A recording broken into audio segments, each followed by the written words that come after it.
අපි දෝලන හතරංග පාඩමේ සිද්ධාන්ත කොටස් සියල්ලම සාකච්ඡා කරා. අද අපිට තියෙන්නේ මේකේ පසුගිය ප්‍රශ්න පත්‍රවල අපිට ලැබිලා තියෙන බහුවර්ණ මොනවද කියලා බලලා ඒවා සාකච්ඡා කරන්න. ඒතර මෙතනත් අවුරුදු 20ක විතර ප්‍රශ්න තියෙනවා. ඒතර මේ විශාල ප්‍රශ්න ප්‍රමාණයක් අහුවෙන නිසා අපි මේ ටික සාකච්ඡා කරාම දරුවන්ට සම්පූර්ණයෙන්ම සිද්ධාන්ත කොටස් අවබෝධ වෙවි. ඊට පස්සේ අපි මේකේ රචනා ප්‍රශ්නත් බලනවා. ඒතර දරුවන්ට ඊටාම විශ්වාසයකින් විභාගයට ලැබෙන ප්‍රශ්න වලට මුහුණ දෙන්න පුළුවන් වේවි. අපි බලමු මොනවද පසුගිය අවුරුදු වල අපිට ලැබිලා තියෙන බහුවර්ණ ප්‍රශ්න මොනවද කියලා. මේවයි සමහර ප්‍රශ්න ඊටාම ලේසි. ඒවා ප්‍රශ්න පත්‍රයේ මුල් ප්‍රශ්න වලට ලැබිච්ච ඒවා. සමහර ඒවා ටිකක් විනාඩි 2කට වඩා වැඩි වෙලාවක් යන ඒවා. ඒවා සමහර විට ප්‍රශ්න පත්‍රයේ ප්‍රශ්න අංක 40න් පස්සේ වගේ ලැබිච්ච බහුවර්ණ වෙන්න පුළුවන්. කොහොම වුණත් අපිට හැමතිස්සම කියන්න බෑ සමාන වශයෙන් හැම එකටම විනාඩි 2 බැගින් ලැබෙනවා කියලා. මුල හරිය ප්‍රශ්න වලට දරුවෝ ඉක්මනින් පිළිතුරු ලබා ගන්න ඕන. එහෙම කරොත් තමයි දරුවන්ට අවසාන හරිය තියෙන ප්‍රශ්න වලට ටිකක් වැඩිපුර වෙලාව ගන්න පුළුවන්කමක් ලැබෙන්නේ. අපි බලමු මොනවද දෝලන තරංග වල අපිට ලැබිලා තියෙන ප්‍රශ්න කියලා.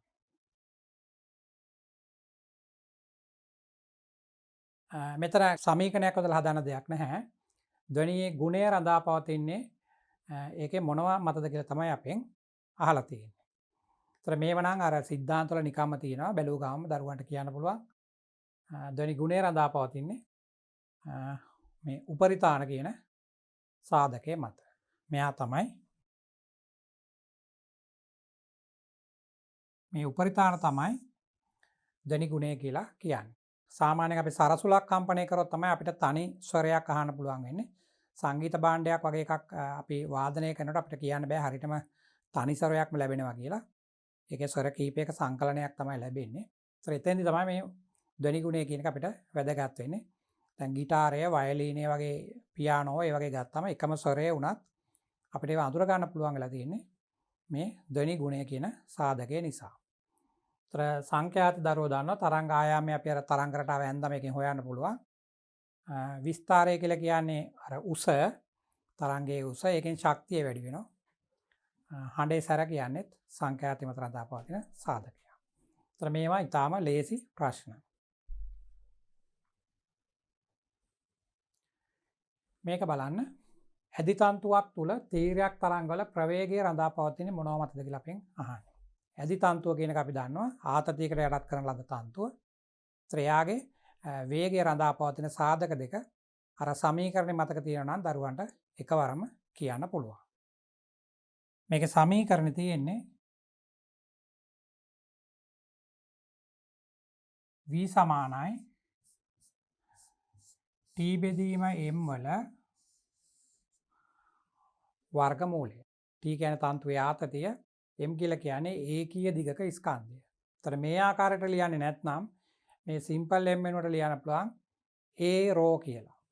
එහෙම නැත්නම් අපි ලියන්න පුළුවන් v සමානයි t බෙදීම a rho. මෙන්න මේවා තමයි මේකට ගන්න සමීකරණය. දැන් මේක දිහා බැලුවම අතනින් අපිට උත්තරේ නිකම්ම ගන්න පුළුවන්.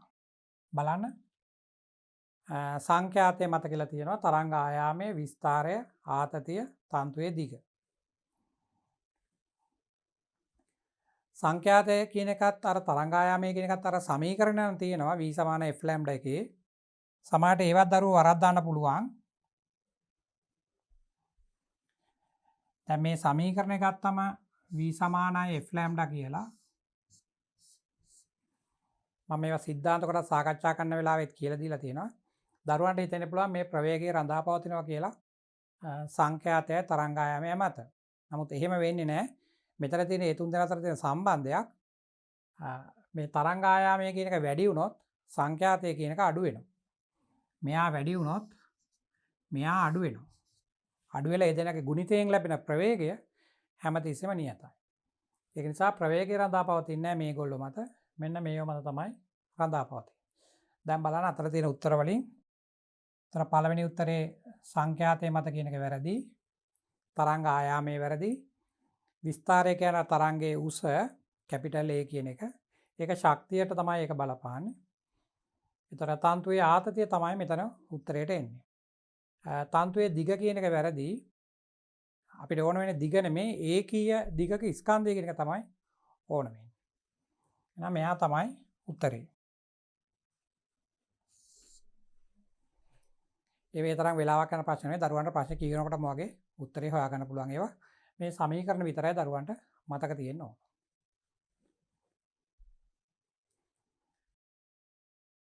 මේක බලන්න. ප්‍රභවයකින් නිකුත් වන ධ්වනි තීව්‍රතාව එහි මුල් අගය මෙන් 10 6 වෙනි බලයකින් වැඩි කරනවලු. ඒතර තීව්‍රතාව තියෙන තරංග පාඩමේ අවසාන කොටසේ. ඒතර ඒකින් තමයි දරුවන්ට මේකේ සිද්ධාන්ත සියල්ල මතක තියෙන්න ඕන මේ ප්‍රශ්න කරනකොට. අනිත් එක තමයි මේ ප්‍රශ්න අපි මේ සාකච්ඡා කරන දේ බලනවා නම් ඊට කලින් දරුවෝ පසුගිය විභාග ප්‍රශ්න පත්‍ර අරගෙන මේ ප්‍රශ්න වලට තනියම උත්තර ලියලා උත්සාහ කරන්න. නැත්නම් ඊට එහෙම උත්සාහ කරන්නේ නැතුව මේ පාඩම් බැලුවා කියලා ලොකුම ප්‍රයෝජනයක් වෙන්නේ නැහැ.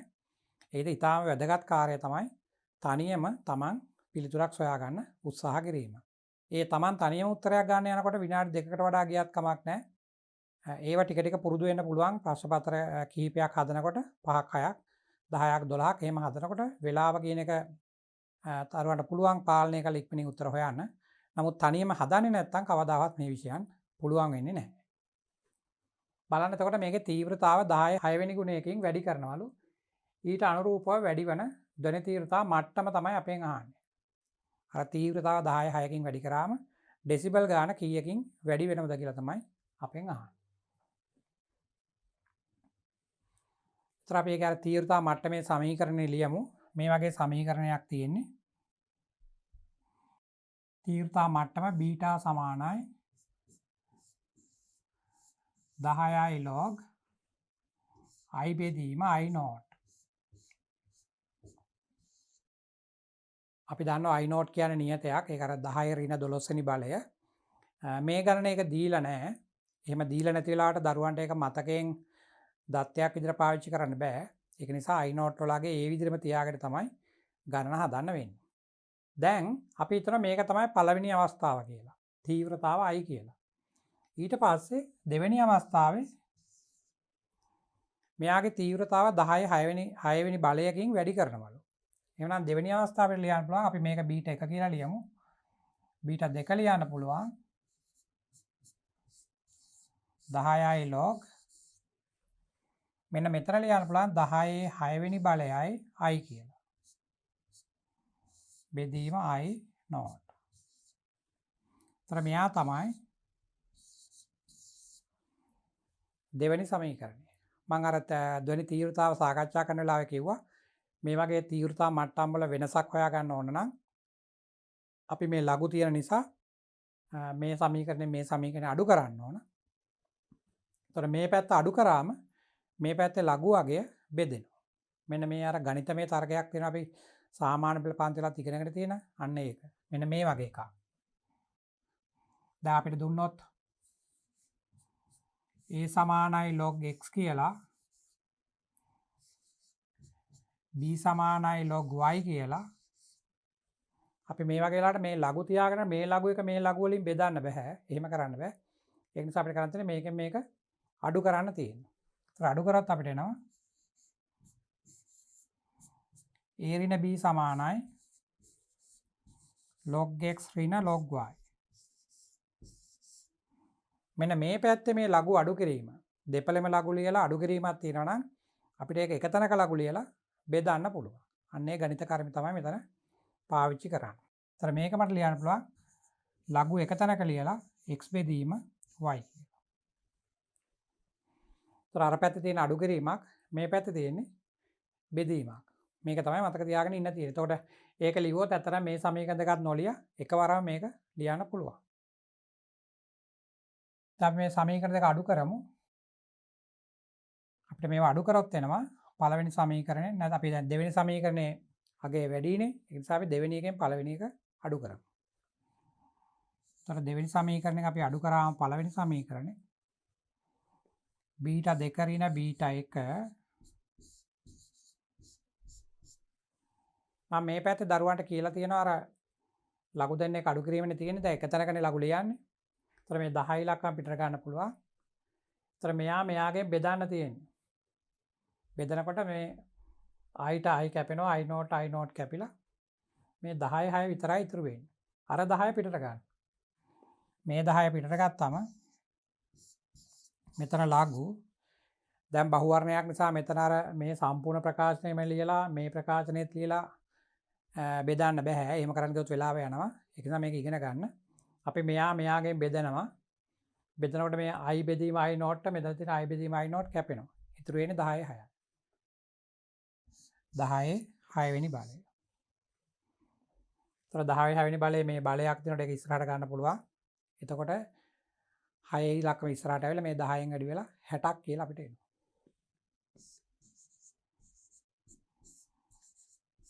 මේක සමානයි 60යි. මම මේක මෙහෙම ලිව්වට දරුවන්ට මම හිතන්නේ මෙතෙන්ට එනකම් හිතෙන් සුළු කරන්න පුළුවන්. අර දෙවෙනි එක්කෙනාගේ තීව්‍රතාව පළවෙනි එක්කෙනාගේ තීව්‍රතාවයෙන් බෙදන්න තමයි තියෙන්නේ. ලඝු ලියලා බෙදන්න තියෙන්නේ. මම මේ පළවෙනි ගණන නිසා මේක ලිව්වේ දරුවන්ට සමීකරණය පොඩක් මතක් වෙන්න ඕන නිසා. දැන් බලන්න උත්තරේ එන්නේ 60යි. අපෙන් අහන්නේ අනුරූපව ධ්වනි තීව්‍රතාව මට්ටම ඩෙසිබල් කීයකින් වැඩි වෙනවද කියලා තමයි අහන්නේ. ඒතර මෙයා තමයි උත්තරේ. ඒක විභාගයට හැදුවොත් විනාඩියක් ඕනයි ආයි උපරිම. මේවා හැමදාම වගේ අහනවා මේ ගණන්. ඒක තමයි මේ සිද්ධාන්ත කොටස් කරලා මේව මතක තියාගන්න තියෙන්නේ.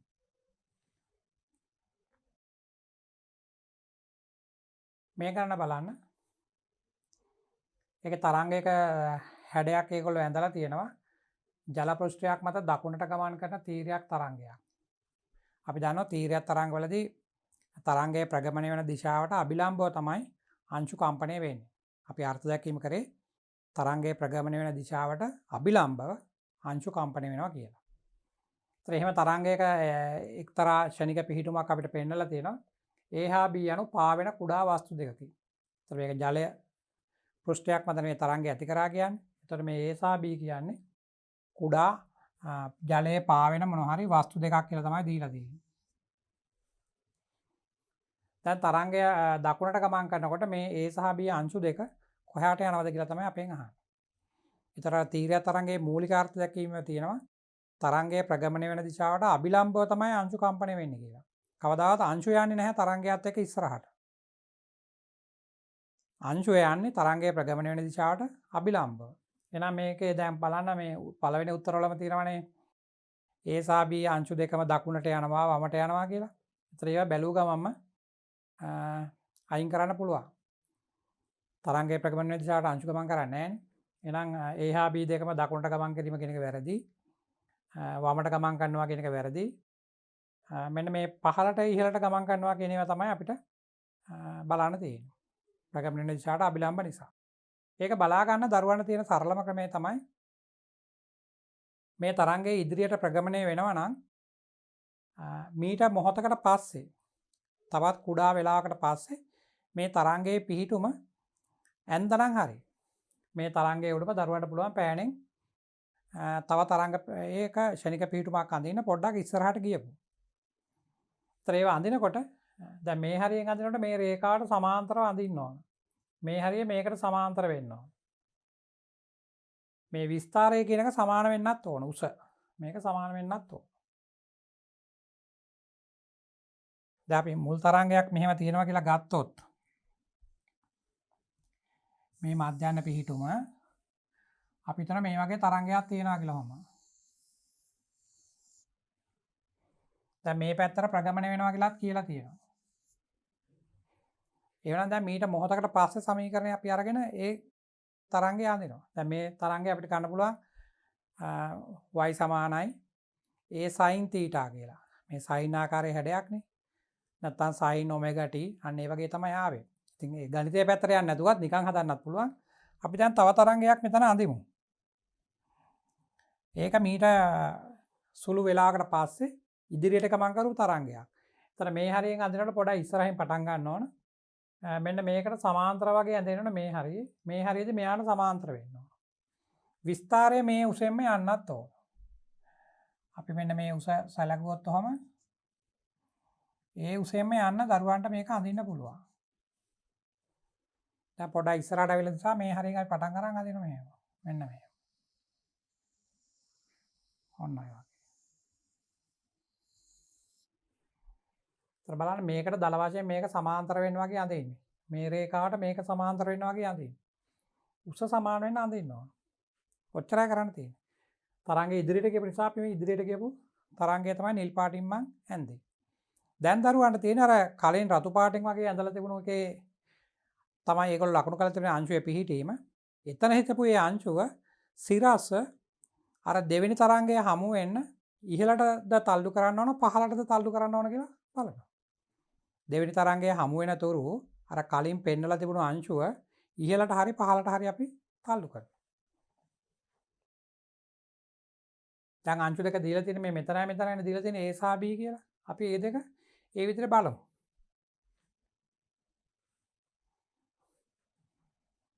එතන දැන් මෙන්න මෙතන තියෙන අංශුවක් ගත්තොත් ඒ අංශුව යන්නේ උඩට. ඇයි මේ නිල් පාටක තියෙන්නේ ඉහළනේ තියෙන්නේ. එහෙනම් මෙතන තියෙන අංශුව මෙයා අපි දෙවෙනි තරංගය හැම වෙන්නේ ඉහළට තල්ලු කරනවා. මේ හරිය ඉන්න කෙනා. මේ හරිය ඉන්න කෙනෙක් නම් අරක මෙතනනේ තිබුණේ B කියලා එකක්. මෙතන ඉන්න අංශුව පල්ලෙහාට තල්ලු කරනවා. අන්න ඒ වගේ තමයි බලන්න. ඕනම අංශුවක් එහෙම බලන්න පුළුවන්. දැන් රතු පාට තරංගය මෙන්න මේ හරිය අංශුවක් හිටියනම් එයා දැන් නිල් පාට තරංගය හැම වෙන පල්ලෙහාට එන්න ඕනේ. මේ හරියට එක්කෙන්න. මෙන්න මේ හරිය අංශුවක් හිටියනම් එයා එන්න ඕන පල්ලෙහාට. නිල් පාට තරංගය හමු වෙන්න කොහාටද තල්ලු කරන්න කියලා තමයි බලන්න ඕන. ඒතර ඉහළට පහළට කියන එක විතරයිනේ එන්නේ. ඉදිරියට ප්‍රගමණය වුණාට තරංගය අංශු ප්‍රගමණය වෙන්නේ නැහැ. ඒකයි අපි අතන අර පළවෙනි උත්තර දෙක බැලුව ගමන්ම අයින් කරේ. දැන් මෙන්න මෙතන දීලා තියෙන අංශු දෙක අපි මම මේකෙම අඳින්නම් ඉදිරියට ප්‍රගමණය වුණු තරංගය. ඒතර දැන් මේ හරියෙන් පටන් ගත්තා නම් මෙන්න මෙහෙම තමයි එන්නේ. ඔන්න ඔහම එන්නේ. ඔන්න ඔය වගේ තමයි එන්නේ. ඒතර බලන්න මේ රතු පාටින් ඇඳ දෙවෙනියට ඇඳ තරංගය හමු වෙන්න මේ A කියන එක පල්ලෙහාට එනවා. B කියන එක උඩට යනවා. ඒතර A පහළට B ඉහළට. A පහළට ගමන් කිරීම ආරම්භ කරන අතර B ඉහළට ගමන් කිරීම ආරම්භ කරනවා. එච්චරයි මේකේ බලන්න තියෙන්නේ. මෙයා තමයි උත්තරේ. තරංගය අර පැත්තට ප්‍රගමණය වුණා කිව්වනම් දරුවෝ මේ ඇඳලා තියෙන තරංගයට පිටිපස්සෙන් තව තරංගයක් අඳින්න ඕන. මේ දෙනක සමීකරණ මෙන්න මේ වගේ එන්නේ. අපි අර කලාව කියලා එකක් ඉගෙන ගත්තා. අන්න ඒකෙන් ගන්න තියෙන්නේ. එක සමීකරණයක් අපි y සමානයි a sin omega t නම් මුල් තරංගය අපි ගත්තොත් y සමානයි a sin omega t කියලා. මම මේ y කියලා ලිව්වේ අංශුව ගමන් කරන්නේ ඉහළට නිසා. මෙතන ඕනනම් x කියලා තියෙන්නත් පුළුවන්. අපි අර විස්ථාපනයේ ඉහළට තියෙන නිසා මම y වලින් එක පෙන්නනවා. ඒතර දෙවෙනි තරංගය අපි අඳින මේක y එක නම් එහෙම නැත්නම් අනිත් තරංගය අපිට ලියන්න පුළුවන් a sin omega t ධන අර කලා කෝණය පොඩ්ඩක් පහ වුණ එක හරි ඉස්සර වුණ එක හරි පෙන්නන්නේ කලා කෝණයෙන්නේ. ඒතර තරංගය ඉස්සරහට ගියා නම් මේ කෝණය අඩු වෙලා තමයි එන්නේ. තරංගය පිටිපස්සට ගියා නම් තමයි කෝණය එකතු වෙන්නේ. ඒ කෝණයට අපි ලියන්නේ කලාව phi කියලා ලියන්න ඕන. ගණිතෙන් මේ මැත්ස් කරන දරුවෝ නම් මේවා දන්නවා. මෙතන ඍණ හිටියොත් තමයි අරක ඉස්සරහට එන්නේ තරංගය. මෙතන ධන හිටියොත් පිටිපස්සට යන්නේ. මෙන්න මේ වගේ දෙකකින් තමයි අර වගේ හැඩ දෙකක් ගන්න පුළුවන්. මේකේ උත්තරේ හොයන්නම් ඒ වැඩක් නෑ. දරුවන්ට කෙලින්ම අර දෙවෙනි තරංගය ඇඳලා ඒක හමු වෙන්න අංශුව තල්ලු කරන්න ඕන කොහාටද කියලා විතරයි බලන්න තියෙන්නේ. බලන්න ඒ තරම්ම අමාරු ප්‍රශ්න නෙමෙයි. දරුවන්ට සිද්ධාන්ත කොටස් විතරයි මේකේ මතක තියාගන්න තියෙන්නේ. මෙතන බලන්න වාතය තුලදී ධ්වනි ප්‍රවේගය මෙන් 4/1ක ප්‍රවේගයකින් යුතුව ධ්වනි ප්‍රභවයක් නිශ්චල නිරීක්ෂකයෙකු දෙසට චලනය වේ. මේ ප්‍රභවය සහ නිරීක්ෂකයා චලනය වෙනවා කියන කතාවනේ මේ තියෙන්නේ. ඒ කියන්නේ මේක අපිට ඕන වෙන්නේ ඩොප්ලර් ආචරණයට. අපි එතන ගොඩක් ගණන් හැදුවා. මේ ඒක සම්බන්ධයෙන් තමයි දීලා තියෙන ගණන. වාතය තුලදී ධ්වනි ප්‍රවේගය මෙන් 4/1ක ප්‍රවේගයකින්. එතකොට මෙතන ප්‍රභවය තමයි චලනය වෙන්නේ. එතකොට එයාගේ වේගය අපිට ගන්න වෙන්නේ v බෙදීම 4යි කියලා. එයා යන්නේ අචල නිරීක්ෂකයෙක් දෙසට යන්නේ. නිරීක්ෂකයාට ඇසෙන දෘශ්‍ය සංඛ්‍යාතය ප්‍රභවය නිකුත් කරන සංඛ්‍යාතයට දරන අනුපාතය තමයි අහන්නේ. එතන බලන්න ඩොප්ලර් ආචරණයේ තිබුණේ මේ වගේ එකක්. දැන් මෙතන ප්‍රභවයක් තියෙනවා මේ වගේ. එයා මෙහාට තරංගයක් නිකුත් කළා මේ පැත්තට එනවා. අපි එයා චලනය වෙන වේගය පෙන්වන්න අපි අංකණය කරේ vs වලින් සෝස් එකේ වේගය. ඒක ගණනය කියනවා වායුගෝලයේ ධ්වනි වේගය වගේ 4න් පංගුවලු. එහෙනම් vs සමානයි v බෙදීම 4.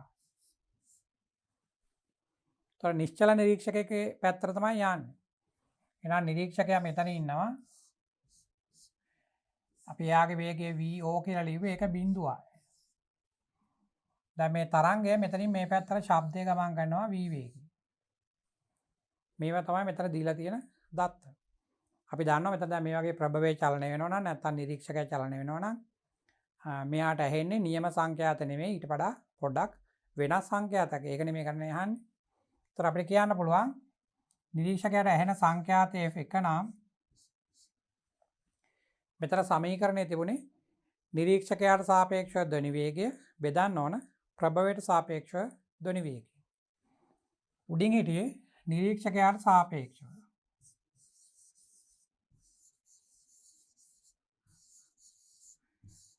නිරීක්ෂකයාට සාපේක්ෂව ධ්වනි වේගය බෙදන්න ඕන ප්‍රභවයට සාපේක්ෂව.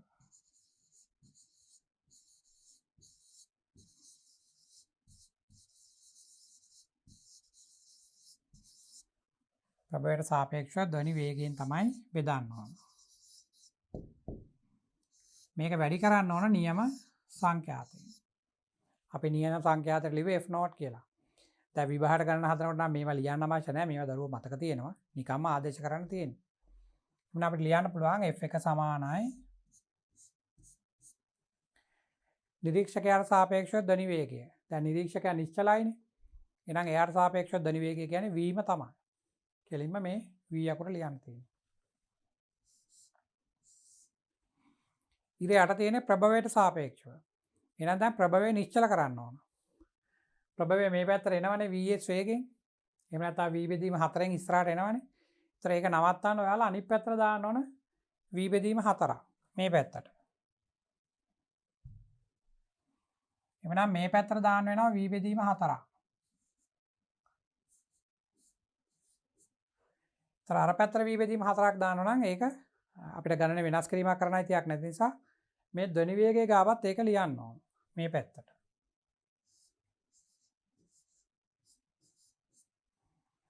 එතකොටනේ අරයා නිශ්චල වෙන්නේ. එයා මේ පැත්තට එමින් හිටියා. අපි එයා නවත්තන අර පැත්තට ඊට සමාන වේගයක් දැම්මා. ඒතර ඒකම මෙතෙන්ටත් දැම්මම අපිට කියන්න පුළුවන් ප්‍රභවයට සාපේක්ෂව ධ්වනි වේගය කියන්නේ මේ v වලින් v බෙදීම 4ක් අඩු කරන්න ඕන. v වලින් මේ v බෙදීම 4 අඩු කරන්න ඕන. ඒතර අපිට එනවා 3යි v බෙදීම 4. මේක වරක් F0. මෙතන වායුගෝලයේ ධ්වනි වේගයෙන් 4න් එකක් කියලා දීලා තිබුණේ මේ v අකුරට v අකුර කපන්න ඕන නිසා. දැන් මේ v ට v කැපෙනවා මේ 4 උඩට යනවා. එහෙනම් අපිට එනවා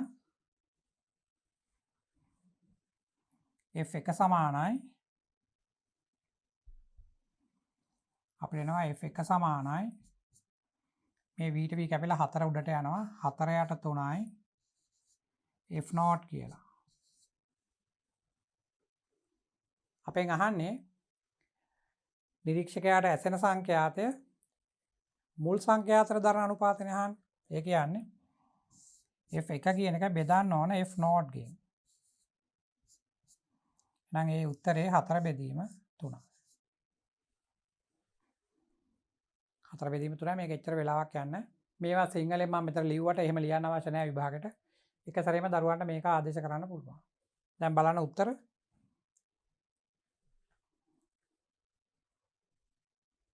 නිරීක්ෂකයාට ඇසෙන දෘශ්‍ය සංඛ්‍යාතය ප්‍රභවය නිකුත් කරන නියම සංඛ්‍යාතයනේ. මේ ප්‍රභවය නිකුත් කරන සංඛ්‍යාතය කියන්නේ F0ට. උඩ තියෙන ඇහෙන එක. ඒතර බෙදාන්න තියෙන. ඒතර එන්නේ 4 බෙදීම 3. බලන්න එකම උත්තරේ උඩයට මාරු කරලා විභාගයට දෙනවා. ඒකෙන්ද හරියට බලන්න ඕන මොනවද මෙතන අහලා තියෙන ඉර උඩ ඉන්නේ කවුද ඉර යට ඉන්නේ කවුද කියලා. ඒතර මෙයා තමයි පිළිතුර. ඩොප්ලර් ආචරණයේ සරල යෙදීම. මේක බලන්න. සෙන්ටිමීටර් 50ක දිගකින් යුත් ඕර්ගල නලයක් එක් කෙළවරක් වසා ඇත.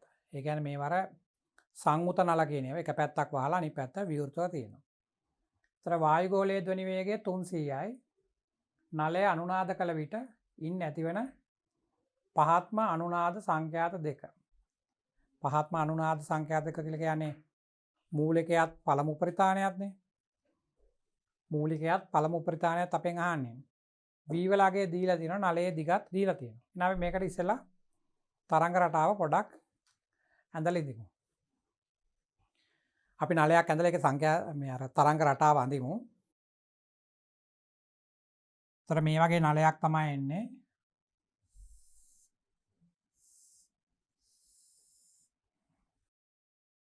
කෙළවරක් සංවෘතයි අනිත් කෙළවර විවෘතයි. එතකොට මූලික එනකොට මෙතෙන්ට එන්න ඕන විරලණය. ඒ කියන්නේ අර විස්ථාපනය ඇඳනම් ප්‍රශ්පන්දයක්.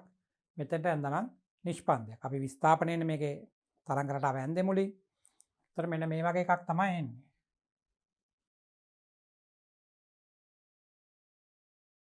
මෙන්න මේ වගේ තරංග රටාවක් තමයි අපිට ඇඳෙන්නේ.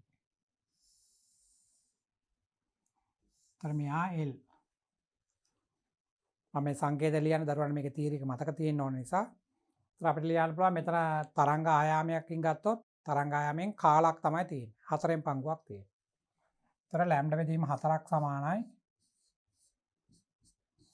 L.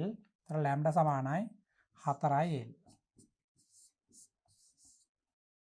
ඊළඟට අපි ලියනවා V සමානයි F ලැම්ඩා. ලියලා F උත්ත කරොත් අපිට එනවා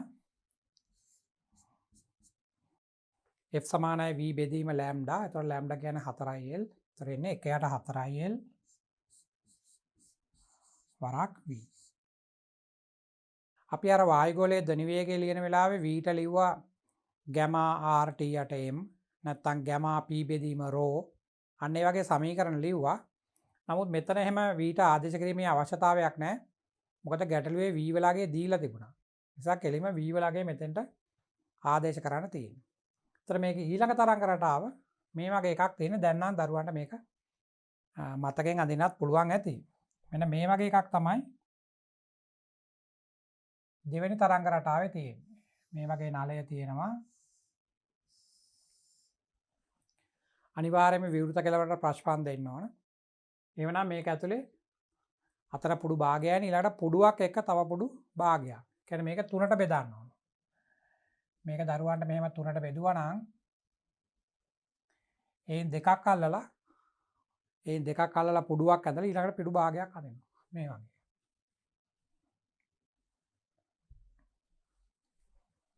ඒතර මේ වගේ තමයි එන්නේ.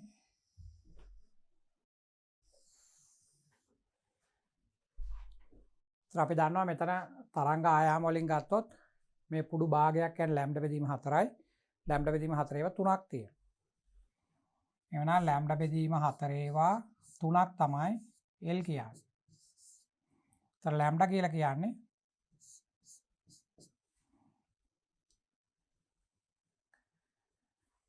ලැම්ඩා කියලා කියන්නේ 4යි L බෙදීම 3යි.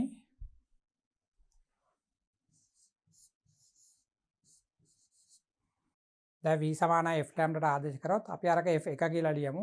මූලිකය නිසා මෙයා F1 කියලා ලියමු. සමහර වෙලාවට මූලිකයට F0 නුත් ලියන පොත්වල විභාග ගණනක් දුන්නමත් දරුවෝ බලන්න ඒගොල්ලෝ කියලා තියෙන්නේ මොන ආකාරයටද ලියන්න කියලා තියෙන කියලා. ඒගොල්ලෝ සමහර වෙලාවට මූලිකයට F0 කියලා ලියන්න කියලා කියයි. ඒක බලලා ඒ විදිහට ලියන්න. ඒතර මෙතනින් මම ලිව්වොත් දැන් පළමු උපරිතාණයට ලිව්වොත් එන්නේ F2 සමානයි V බෙදීම ලැම්ඩා. ලැම්ඩා කියන්නේ මේක. ඒතර ඒකෙන් බෙදුනම මේ 4යි L යට වෙලා 3 ඉලක්කම උඩට යනවා. ඒතර 3 යට 4යි L වරක් V. ඒතර මෙන්න මේ ටික මෙන්න මේ ටික මූලිකය. එහෙනම් අපිට එන්නේ 3යි F1 කියලා තමයි එන්නේ. මේ වගේ නලවලා ඔත්තේ ප්‍රසංවාද තමයි එන්නේ. ඒවත් මතක තියෙන්න ඕනේ. එතකොට දරුවට එකක් හෙව්ව ගමන් අනිත් එකට යන්න පුළුවන් නිකම්ම. ඒතර ගන්න දේල් තර V කියන්නේ 300යි කියලා. මේ L කියන්නේ සෙන්ටිමීටර් 50යි කියලා දීලා තිබුණා. බලන්න. V කියන්නේ 300යි. නලයේ දිග සෙන්ටිමීටර් 50. එහෙනම් ඒවා මෙතෙන්ට ආදේශ කරන්න. මෙතෙන්ට ආදේශ කරත් වෙනවා දරුවන්ට 4 වැඩි කිරීම 50 වැඩි 10 ඍණ 2යි. V කියන්නේ 300යි. V කියන්නේ 300යි. මෙතන මතකතුවා මේ සෙන්ටිමීටර් මීටර් කියලා ආදේශ කරන්නේ නැත්නම් ගන්න වරදිනවා. ඒතර 50 4ක් 200යි. 200 බිංදු දෙක මේකට කැපෙනවා. ඒතර 2යි. 2 300ට කැපුණම 150. එහෙනම් මෙයා 150යි හර්ට්ස්. ඒතර මෙතෙන්ට එන්නේ මේ වගේ 3 ගුණයක්. ඒතර 450.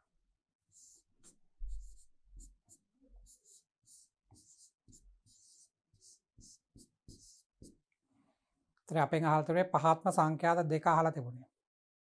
ඒතර 150යි 450. බලන්න මේ වගේ උත්තරයක් තියෙනවද කියලා. මේක තමයි උත්තරය. ඒ වෙයි තරම්ම අමාරු නෑ. අර මම අතර අර ගණන හදන්න ඕන නිසා මේ නලයක් ඇඳලා ඒක තරංග රටාව ඇඳා. නමුත් දරුවන්ට ඒකම අවශ්‍යතාවයක් නැහැ. කෙලින්ම මතකෙන් සමීකරණ ලියන්නත් පුළුවන්. ඒතර එකක් දානවා නම් ඒ වගේ 3 ගුණයක් තමයි ඊළඟ එක කියලා ලියන්න පුළුවන්.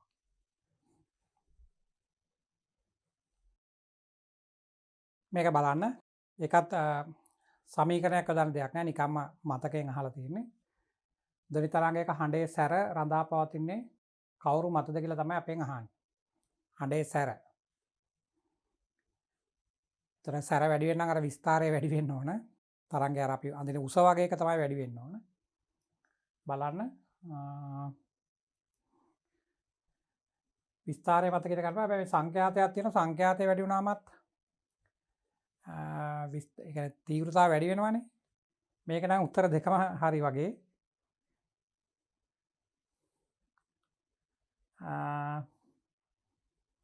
මේ පිළිතුරු දෙකම පිළිගන්න වෙනවා. තියෙන විදිහේ උත්තර දෙකම ගන්න වෙනවා මේ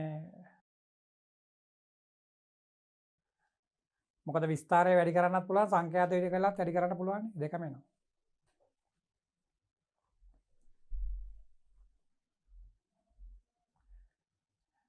මේ දෙකම ගන්න වෙනවා දරුවන්ට. ඒකට මොකක් හරි වැරදීමක් වෙන්නේ නැති.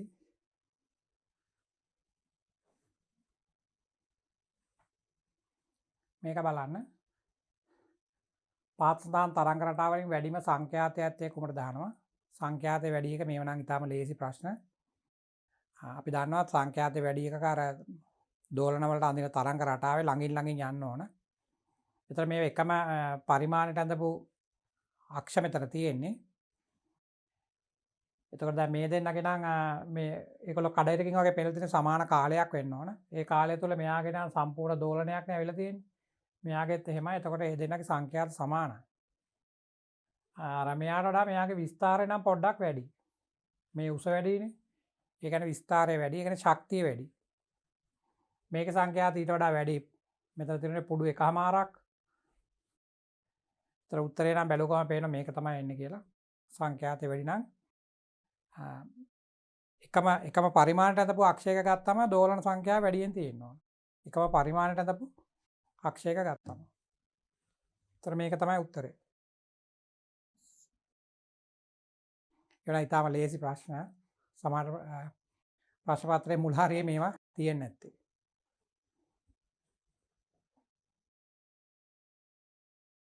මේක බලන්න. එතන අපිට පොඩි ගැටලුවක් හදාන්න තියෙනවා. මීටර් 1ක් දිග ඇදි කම්බියක ඇදි කම්බියක් කියන්නේ ආතතියකට යටත් කරන ලද කම්බියක් තීරයක් කම්පනයක මූලික තානයේ සංඛ්‍යාතය 320යි. මූලිකයේ දීලා තිනවා 320යි කියලා. ඒතර ගැට ගහපු තැන් වලට නිෂ්පන්ද මැදට ප්‍රස්පන්දයක් එන අර එක පුඩුවක් තමයි එන්න ඕන. එම ද්‍රව්‍යයේම සාධන ලද මීටර 1ක් දිගට දෙවන කම්බියක් එම ආතතියටම යටත් කරලා තියෙනවලු. නමුත් ඒ විස්කම්බය පළමු කම්බියේ විස්කම්බය මෙන් 4 ගුණයයි. දෙවන කම්බියේ මූලික තානයේ සංඛ්‍යාතය ආන්නේ. ඒතර පළවෙනි කම්බියේ දිග මීටර 1යි. ආතතියක් තියෙනවා කිසියම් ආතතියක්. දෙවන අවස්ථාවේ තියෙන එම ආතතියමයි. ඒ කියන්නේ ආතතිය කියන එක නියතයක්. මේකේ ආතතිය නියතයක්. ඒතර විස්කම්බ සම්බන්ධ කරලා තියෙන නිසා අර v = t බෙදීම m කියන සමීකරණය. මෙන්න මේ සමීකරණය v = t බෙදීම m වල වර්ගමූලය කියන සමීකරණේ මේ විදිහටම ලියලා හරියන්නේ නැහැ. මේකෙම නෙමෙයි ගානේ අහලා තියෙන්නේ. අර මේ සිම්පල් m වෙනකොට a රෝ කියන එක ලියන්න ඕන. ඒතර අපිට එනවා v = t බෙදීම a රෝ. මෙන්න මේකෙන් තමයි ගණන හදන්න පටන් ගන්න වෙන්නේ. ඒතර මූලිකයේ සංඛ්‍යාතය 320යි කියලා දීලා තියෙනවා. අපි එක තරංග රටාවක් අඳිමු. දෙවෙනි අවස්ථාවේ විස්කම්බය කියන එක තමයි 4 ගුණයක් කරලා තියෙන්නේ. ඒතර අපි දන්නවා මේ a කියන්නේ හරස්කඩ වර්ගඵලය. කම්බියේ හරස්කඩ වර්ගඵලය. අපි මේ වගේ කම්බියක් ඇන්දොත්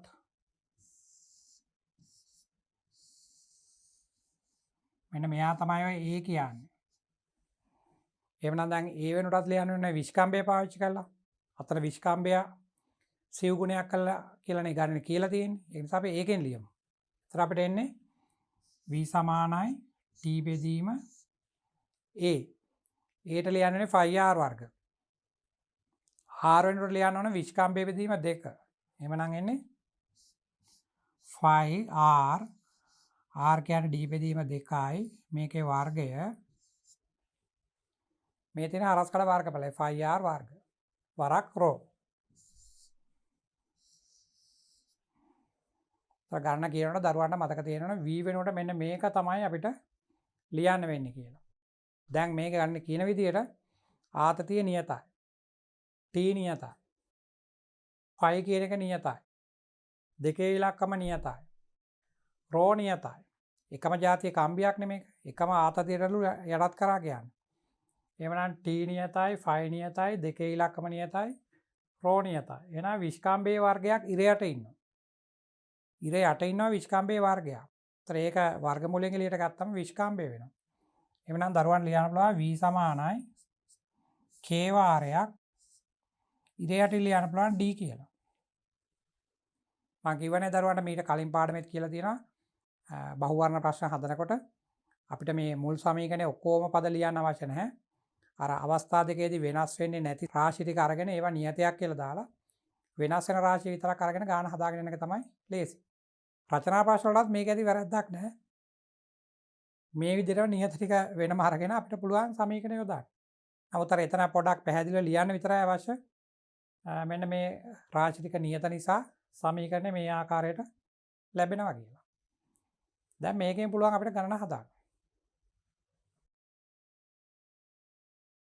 මොකද සංඛ්‍යාතය ලියනකොට දරුවන්ට v ඕන වෙනවා. මුල් අවස්ථාවේ 320යි. විස්කම්බය 4 ගුණයක් කරා කියලා තමයි කියන්නේ. ඒතර මේ වගේ තමයි එන්නේ. මෙන්න මේ වගේ තමයි ඔය කම්බිය තියෙන්නේ. ඒතර මේකේ දිග මීටර 1යි. ඒතර මූලිකයක් ඇන්දොත් මේක මෙන්න මේ වගේ තමයි තියෙන්නේ. පුඩු එකයි තියෙන්නේ. ඒතර පුඩුවක් කියලා කියන්නේ ලැම්ඩා බෙදීම 2ක්. එහෙනම් ලැම්ඩා බෙදීම 2ක් සමානයි L ට.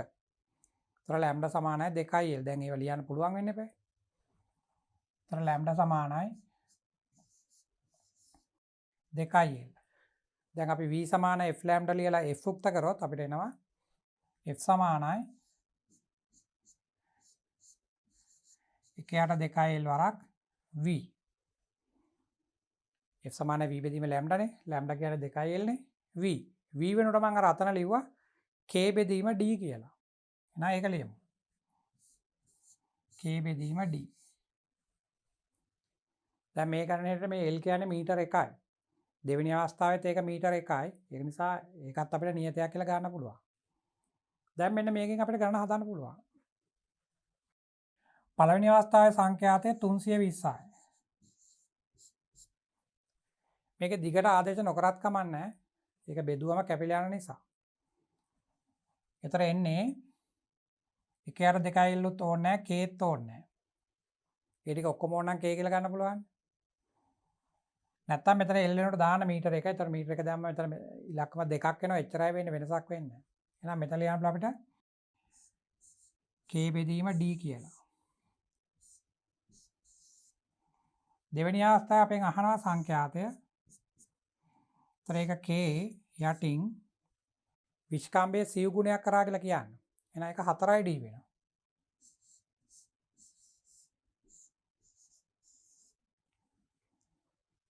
දැන් සමීකරණ දෙකක් ඇවිල්ලා තියෙනවා. සමීකරණ දෙක බෙදන්න තියෙන්නේ. අපිට දෙවෙනි සමීකරණය පළවෙනි සමීකරණයෙන් බෙදන්න පුළුවන්. එහෙම නැත්නම් අපිට එනවා දෙවෙනි සමීකරණය පළවෙනි සමීකරණයෙන් බෙදුවොත්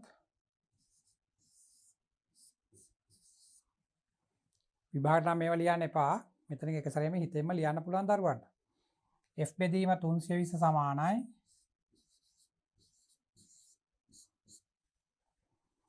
මෙයාගෙන් බෙදන්න ඕන.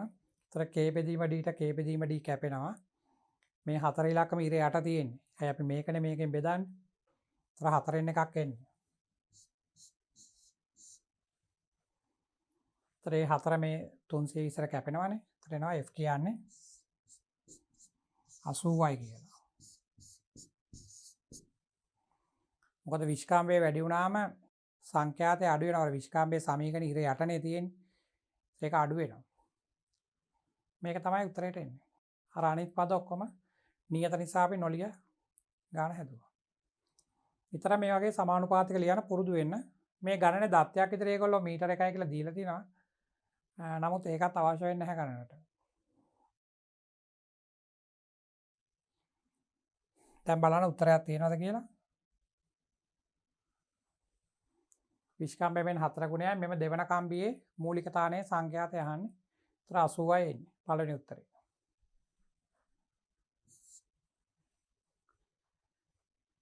ඒවා ලේසි ගණන් මූලික સિદ્ધාන්ත විතරයි මතක තියාගෙන ඉන්න ඕන. ඉතින් රචනා ප්‍රශ්න ලැබුවත් මේවා තමයි අහන්නේ. මේ සමීකරණය අර වැඩිපුර පේලියක් දෙකක් ලියන්න වෙන එක විතරයි තියෙන්නේ.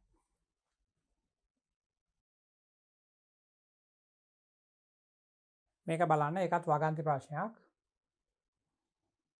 එක්තරා දිනයක ඉහළ උසකදීට වඩා මුහුදු මට්ටම සමීපයේදී වාතය තුළ ධ්වනියේ ප්‍රවේගය කුඩා වන බව. ඒ කියන්නේ මුහුදු මට්ටම ආසන්නයේ පහළ වේගය අඩුයි කියලා තමයි කියන්නේ. මෙම නිරීක්ෂණය පැහැදිලි කරන්න හේතුවක් අපෙන් අහන්නේ.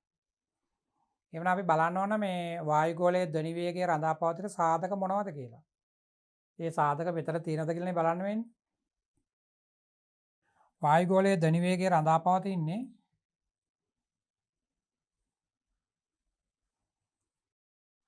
සමීකරණ දෙකක් අපි ලියන එකක් තමයි v සමානයි ගැමා p බෙදීම ρ. v සමානයි ගැමා p බෙදීම ρ. මෙයාගේ වර්ගමූලය. ඒතර මේක දිහා බලලා දරුවන්ට කියන්න පුළුවන් සමහරට හිතෙන්නත් පුළුවන් පීඩනය සහ ඝනත්වය මත වායුගෝලයේ ධ්වනි වේගය වෙනස් වෙනවා කියලා. නමුත් මෙතන මේ පීඩනය වැඩි කරන්න උත්සාහ කරොත් පීඩනය වැඩි කරන්න වෙන්නේ වායුවක පරිමාව අඩු කරලානේ. ඒතර පරිමාව අඩු වෙනකොට ඝනත්වයත් වැඩි වෙනවා. ඒ නිසා p බෙදීම ρ කියන අනුපාතය ගත්තොත් වෙනස් වෙන්නේ නැහැ. ඒ නිසා මේ සමීකරණ දිහා බලලා අපිට කියන්න බෑ වායුගෝලයේ ධ්වනි වේගය රඳා පවතින සාධක. අනිත් සමීකරණය ගන්න. මේක v සමානයි ගැමා r t යට m. m කියලා කිව්වේ අණුක ස්කන්ධය. ඒතර වායුවේ වර්ගය වෙනස් වුණොත් ඔක්සිජන්, කාබන් ඩයොක්සයිඩ්, නයිට්‍රජන් ඒ වගේ වෙනස් කරගෙන ගියොත් අණුක ස්කන්ධය වෙනස් වෙන නිසා ධ්වනි වේගය වෙනස් වෙනවා. R කියන්නේ නම් නියතයක් මේ කෙල්වින් උෂ්ණත්වය මතත් රඳා පවතිනවා. උෂ්ණත්වයටනේ මේකේ උඩින් ඇවිල්ලා තියෙන්නේ. අපි මේකේ ප්‍රස්ථාරෙත් ඇඳන්නේ උෂ්ණත්වයත් එක්ක කොහොමද එන්නේ කියලා. මේක වර්ග කරොත් එනවනේ දරුවන්ට v වර්ග සමානයි t කියලා. ඒතර එන්නේ අර මේ වගේ හැඩයක්. මෙන්න මේ වගේ හැඩයක් එනවා එතකොට.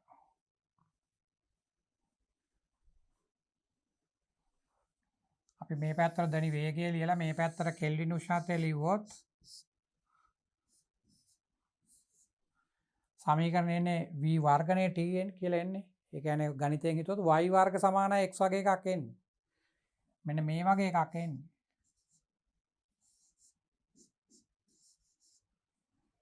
ඒතර y ට වර්ග පදයක් ආවොත් සමමිතිය එන්නේ x අක්ෂය වටා.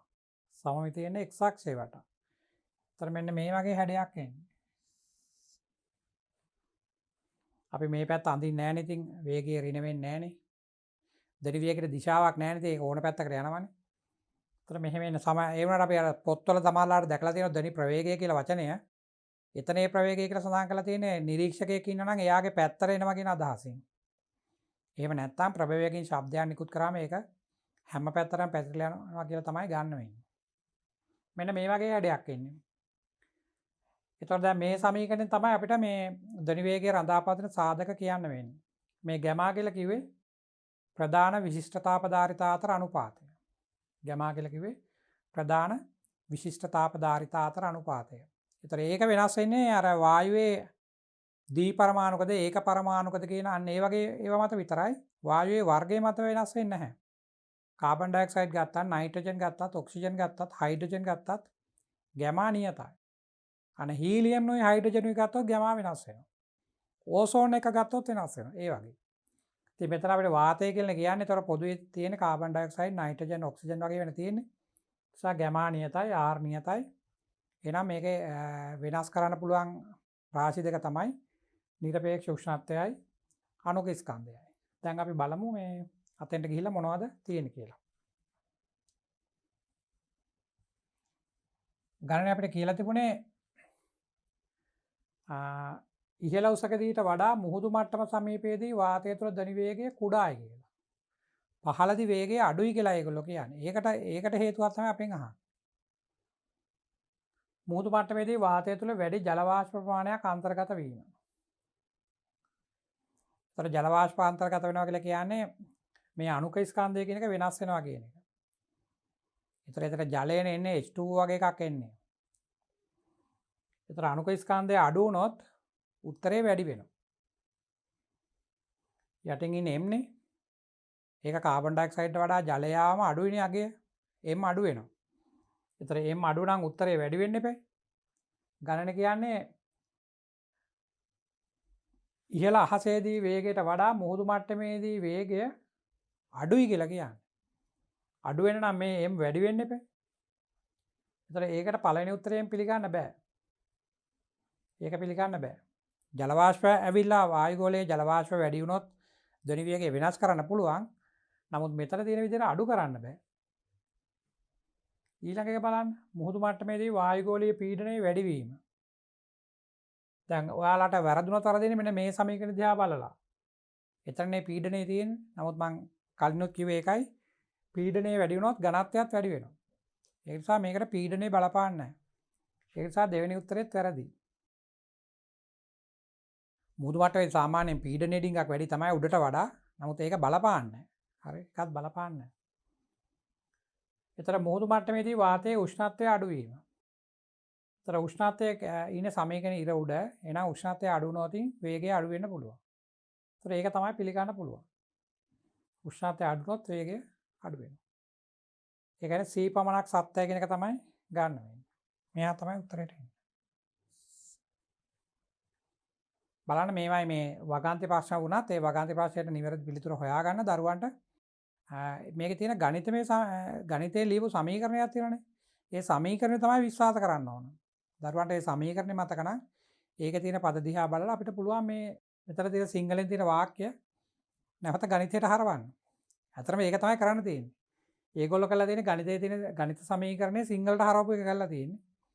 අපිට ඒක නිවැරදි පිළිතුර හොයාගන්න නැවත මේ සිංහලෙන් දීපු එක ගණිතයට හරවන්න තමයි තියෙන්නේ. කරලා බලනවා මේ සමීකරණයත් එක්ක ගැලපෙනවද කියලා. එච්චරයි. මෙතන බලන්න රූපයේ පෙන්වා ඇති ආකාරයට S ධ්වනි ප්‍රභවය නිශ්චලව සිටින O නිරීක්ෂකයෙකු දෙසට සහ ඉවතට චලනය වේ කියලා තියෙන්නේ. මෙතන පින්තූරේ නැහැ. මේක මේ වගේ පොඩි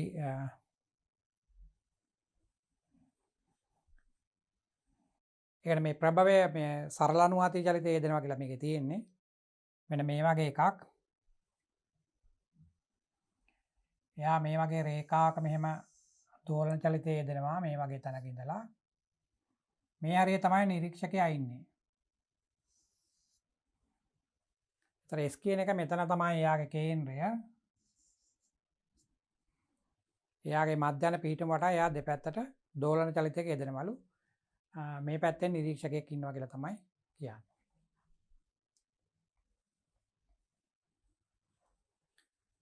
S ධ්වනි ප්‍රභවය නිශ්චලව සිටින O නිරීක්ෂකයෙකු දෙසට සහ ඉවතට චලනය වේ. වාතයේ ධ්වනි වේගය v කියලා දීලා තියෙනවා. ඒක අපි දන්න සාමාන්‍ය සංකේතය. ප්‍රභවයේ වේගය vs. ඒ දෙනගේ අනුපාතය දීලා තියෙනවා. වායුගෝලයේ ධ්වනි වේගය ප්‍රභවයේ වේගයට දරන අනුපාතය 11 නම්. නිරීක්ෂකයාට ඇසෙන දෘශ්‍ය සංඛ්‍යාතයේ උපරිම සහ අවමාගය යන්නේ අනුපාතය අහන්නේ. මෙතන මේ දෘශ්‍ය සංඛ්‍යාතය කියලා තිබුණාට ඒ කියන්නේ අපි ඒක සංඛ්‍යාත අපිට පේන්නේ නැහැ. නමුත් මේ පාඩමේ හැමතැනම වගේ ලියන්නේ එහෙම තමයි. දෘශ්‍ය කියලා කියන්නේ අපිට පේන්න දෙයක් නේ. නමුත් සංඛ්‍යාතය ඇහෙනවා තමයි. නමුත් ඒකටත් මේ වචන තමයි පාවිච්චි කරලා තියෙන්නේ. ඒතර මේකත් ඩොප්ලර් ආචරණයට සම්බන්ධ දෙයක්. ප්‍රභවයක් දෝලන චලිතයේ යෙදෙනවලු. ඒ අතරේ ඉන්නවා අචල නිරීක්ෂකයෙක්. පෙන් අහනවා ඒ නිරීක්ෂකයාට ලැබෙන ඇහෙන සංඛ්‍යාතුළු උපරිම අවම අගයන් අහන්නේ. මෙන්න මේ අනුපාතය දීලා තියෙනවා. වායුගෝලයේ ධ්වනි වේගය ප්‍රභවයේ වේගයට දරන අනුපාතය 11යි කියලා. ඒතර මෙතන දරුවෝ තේරුම් ගන්න ඕන දේ තමයි මේ ඩොප්ලර් ආචරණයේදී නිරීක්ෂකයාට ඇහෙන සංඛ්‍යාතය උපරිම හෝ අවම හරි වෙන්නේ උපරිමයක් හෝ අවමයක් හරි වෙන්නේ ඒ නිරීක්ෂකයාත් එක්ක ප්‍රභවයට තියෙන දුර මත නෙවෙයි. දුරත් එක්ක මේක කිසිම සම්බන්ධයක් නැහැ. අර ප්‍රභවයේ වේගය උපරිම හරි අවම හරි වෙනකොට. අපි දන්නවා දෝලන චලිතයේ පාඩමේදී ප්‍රභවයක් ඒ කියන්නේ වස්තුවක් දෝලන චලිතයක යෙදෙනකොට එයාගේ වේගය උපරිම වෙන්නේ නැත්නම් ඒ වේගය උපරිම වෙන්නේ කේන්ද්‍රයේදී. වේගය අවම වෙන්නේ විස්තරය කියලා වර්ධනේ. ඒ වෙලාවේ ඩොප්ලර් ආචරණය බලපාන්නේ නැහැ. ඒතර වේගය බිඳුවයිනේ. අර කේන්ද්‍රයෙන් එහාට මෙහාට දෙපැත්තට යනකොට තමයි ඔය සංඛ්‍යාතයේ උපරිමාම වෙන්නේ. අපි මෙතන තේරුම් ගන්න ඕන ප්‍රභවයේ දෝලන චලිතයක යෙදෙනවා නම් එයාගේ වේගය උපරිම වෙන්නේ කේන්ද්‍රයේදී. එහෙනම් කේන්ද්‍රයේදී තමයි ඩොප්ලර් ආචරණයේ සංඛ්‍යාත වෙනස් වීම අඩු හරි වැඩි හරි වෙන්නේ.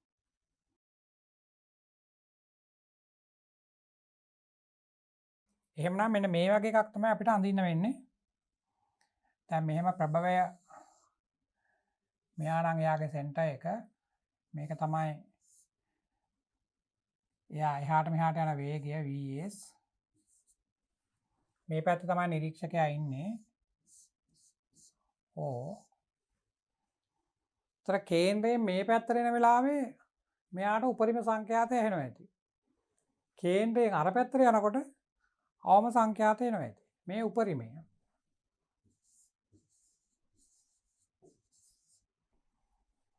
ඒතර එයා නිරීක්ෂකයාගේ දෙසට තමයි ගමන් කරන්න ඕන. ඒතර ධ්වනියත් යනවා මේ පැත්තටම.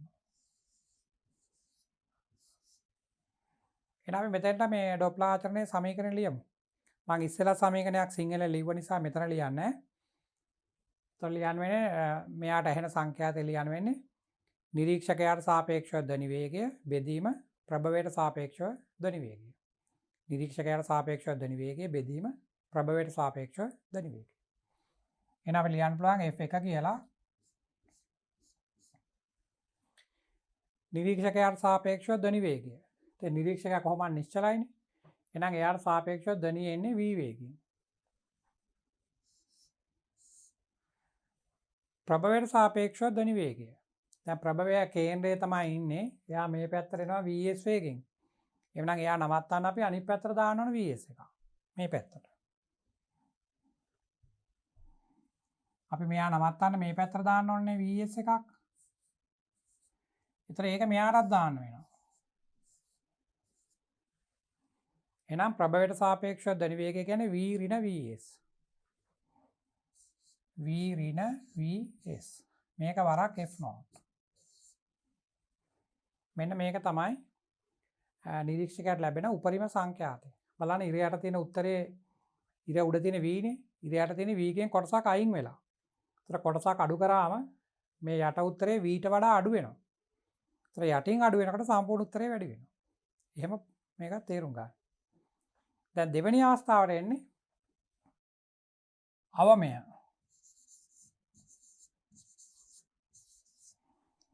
අවමය වෙන්නේ ප්‍රභවය නිරීක්ෂකයාගෙන් ඉවතට යනකොට. හැබැයි අර පිහිටුමේම තමයි ඉන්නේ. ඒ පිහිටුමේම ඉඳලා අනිත් පැත්තට යනකොට. ඒතර මේ වගේ. මෙන්න මෙතන ඉන්නවා ප්‍රභවය. එයා දැන් මේ පැත්තට යන්නේ. නිරීක්ෂකයා ඉන්නවා මේ පැත්තේ. එයා නිශ්චලයි. මෙයා මෙහාට යනවා. ධ්වනිය එනවා මේ පැත්තට. ධ්වනිය කොහොමත් මේ නිරීක්ෂකයාට ඇහෙන්න නම් නිරීක්ෂකයා ඉන්න පැත්තට යන්න එපේ. නැත්තම් එයාට ඇහෙන්නේ නැහැ. ඒකට ධ්වනිය ලකුණු කරන්නේ මේ පැත්තට. දැන් අපිට ලියන්න පුළුවන් f2 සමානයි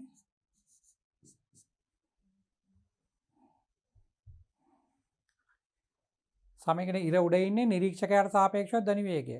නිරීක්ෂකයාට සාපේක්ෂව ධ්වනි වේගය v. දැන් ප්‍රභවයට සාපේක්ෂව. දැන් ප්‍රභවය අර පැත්තට යනවා. එහෙනම් එයා නවත්තන්න ඕන. නවත්තන්න මේ පැත්තට දාන්න ඕන vs එකක්. මෙහාට. ඒතර ඒක මෙහාටත් දාන්න වෙනවා. ඒතර v ධන vs වෙනවා. v ධන vs වරක් f0. බලන්න දැන් ඉර යට තියෙන කොටස මේ v ට තව කොටසක් එකතු වෙලානේ තියෙන්නේ. ඒතර ඉර යටින් වැඩි වෙනවා. ඉර යටින් වැඩිනවා උත්තරය අඩු වෙනවා. ඒතර මෙයා තමයි දෙවෙනි සමීකරණය. මෙයා තමයි පළවෙනි සමීකරණය.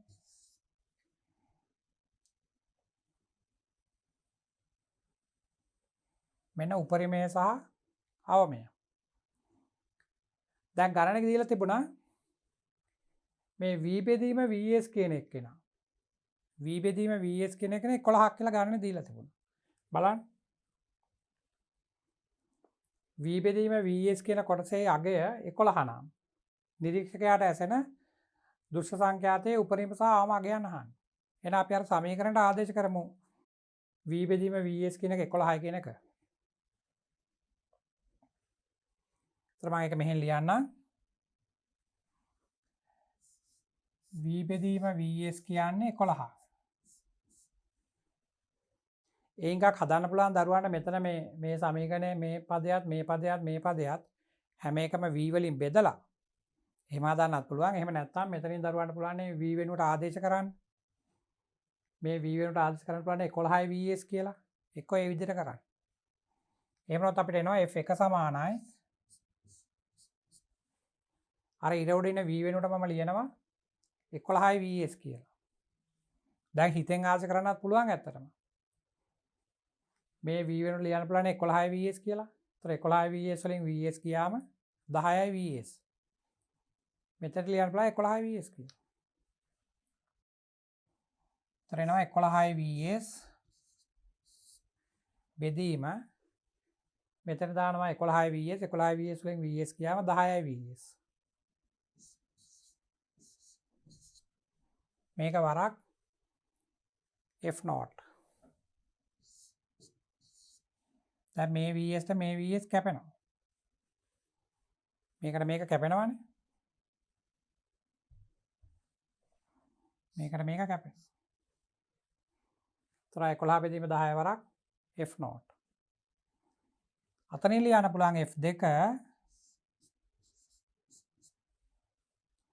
v කියන්නේ 11යි vs යට තියෙන එකතු කිරීමක්. v කියන්නේ 11යි vs 11යි vs මේ vs 12යි vs වරක් f0. ඒතර මේ vs ට මේ vs කැපෙනවා.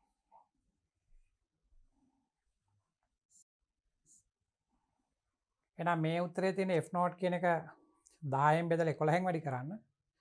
මේ උත්තරේ තියෙන්නේ f naught කියන එක 12න් බෙදලා 11න් වැඩි කරන්න තියෙන්නේ.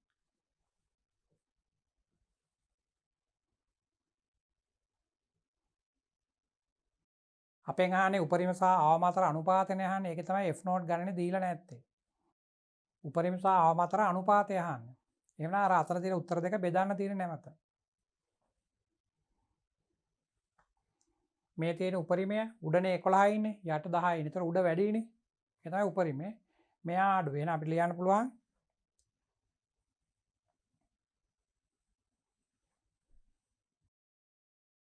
f1 බෙදීම f2.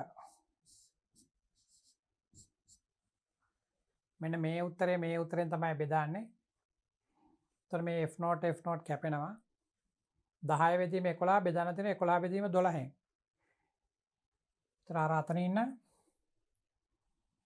11 බෙදීම 10. මෙයා බෙදීමක් නිසා එයා උඩයට මාරලා වැඩි වෙනවනේ. එතකොට එනවා 12 වැඩි කිරීම යටින් 11. එතකොට මේකට මේක කැපෙනවා. මේක කැපිලා ගිහලා 12 බෙදීම 10යි නැත්නම් 6 බෙදීම 5යි. f1 යට f2 සමානයි 6 බෙදීම 5යි. ඉතින් මේ සමීකරණ මීට වඩා ඉක්මනින් ලියන්න ඕන. නැත්නම් විනාඩි දෙකකින් ගණන් හදාන්න බැරි වෙයි. මම මේ විදිහේ දරුවට මේවා ටිකක් තාම පටන් ගන්න තරම නිසා ටිකක් පුරුදු වෙන්න ඕන නිසා. මේවා නැවත හදාන්න සාමාන්‍ය විභාගයට යන කලින් මේ බහුවර්ණ දෙවතාවක් තුන් වතාවක් ඒ වගේ කරන්න ඕන. එහෙම කරොත් තමයි දරුවන්ට වෙලාව ඉතුරු කරන් ඉක්මනින් මේවා හදන්න පුළුවන් වෙන්නේ. ඒතර 6 බෙදීම 5යි උත්තරේ.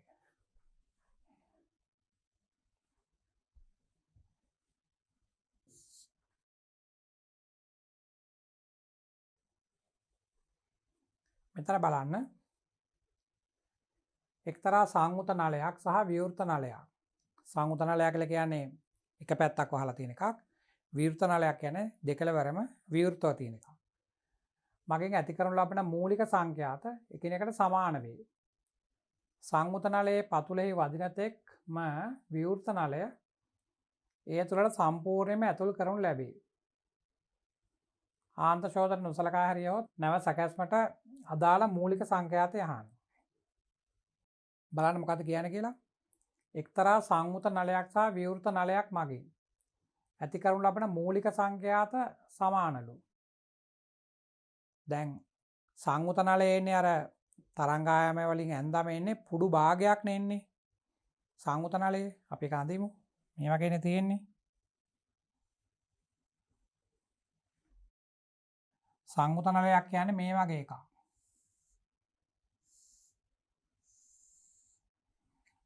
ඒතර යාගේ පුඩු භාගයක් තමයි එන්නේ.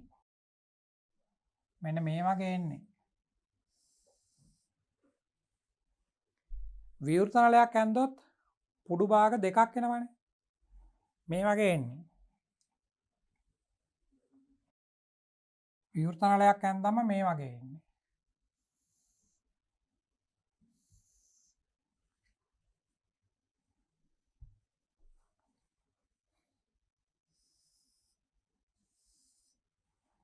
මෙන්න මේ වගේ එන්නේ.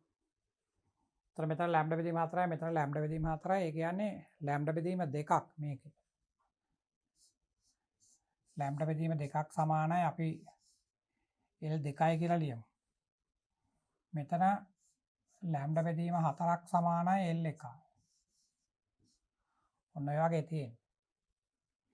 අපිට කියලා නැහැ නල දෙකේ දිග සමාන කතාවක් මොනවද කියලා නැහැනේ. ඒතකොට ලැම්ඩා කියන්නේ 4යි L 1යි. අරකේ මේකේ ලැම්ඩා කියන්නේ 2යි L 2යි. ඊට පස්සේ කියනවා මේ නලය ඇතුළට මේ නලය බස්සනවලු. මේ නලය ඇතුළට මේ නලය බස්සනවලු. මේ අවස්ථා දෙකේ සංඛ්‍යාත සමානයි කියලා අර ගණනේ මුලින් දීලා තිබුණා. මේ බලන්න.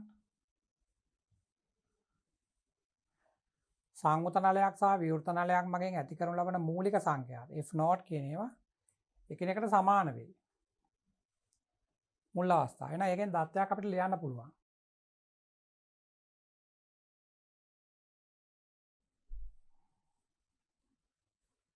දැන් මේකට අපි v සමාන f ලැම්ඩා ලියලා f උක්ත කරොත් මූලිකයට ඒගොල්ලෝ f නෝට් නේ එතන දීලා තියෙන්නේ. එහෙනම් අපිට ලියන්න පුළුවන් මෙතනින් ලියන්න පුළුවන් f නෝට් සමානයි v බෙදීම ලැම්ඩානේ.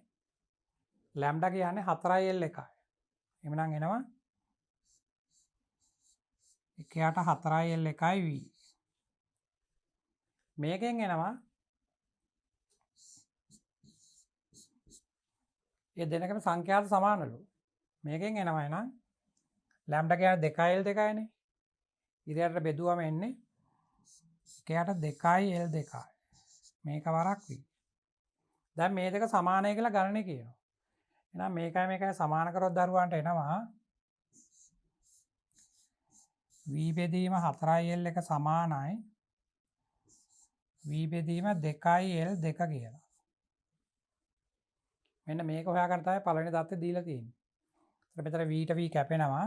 මේක කැපිලා යනවා. දෙකෙනුත් කැපෙනවානේ.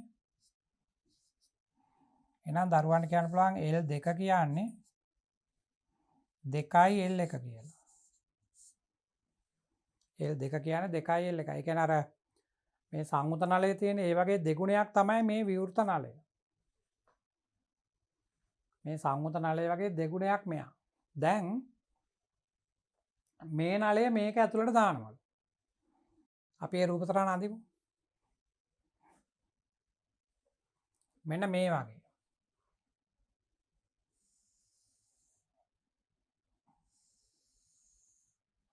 මේක තමයි අර සංයුත නලය. දැන් මේ නලය ඇතුළට අර විවෘත නලය දානවලු. මේක ඇතුළට රිංගනවලු. ඒතර දැන් අපිට ආවනේ මේ නලයේ දිග මේ නලයේ දිග වගේ දෙගුණයක් කියලා. එහෙනම් භාගයක් මෙතෙන්ට එනවා. ඉතින් අනිත් භාගය මේ හරියට යයි.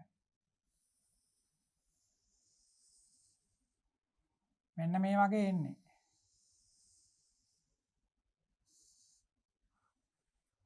අර කලින් නලය මෙතන තිබුණේ. දැන් මේ වගේ එකක් තමයි එන්නේ. ඒ අර කලින් දිග වගේ දෙගුණයක්. කලින් මම L1 කියලානේ ගත්තේ. දැන් දිග ඒ වගේ දෙගුණයක්. එහෙනම් 2යි L 1යි නේ. මෙතෙන්ට. දැන් බලන්න ගණනේ අහන දේ.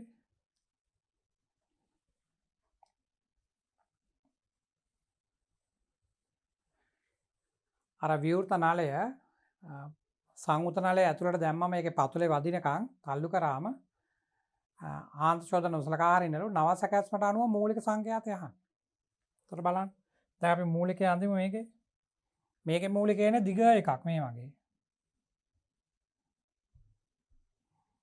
මෙන්න මේ වගේ එකක් නෙන්නේ ඔන්න ඔහම එකක් නෙන්නේ. ආන්ත ශෝධනය ගණන් ගන්න නැහැනේ. එහෙනම් මෙයාට අපි ලියන්න ඕනේ f නෝට් සමානයි කියලා. අපි මේ මූලිකය f කියලා ලියමු. කලින් අවස්ථාවේ මූලිකය f නෝට් කියලා ගණන දීලා තිබුණේ.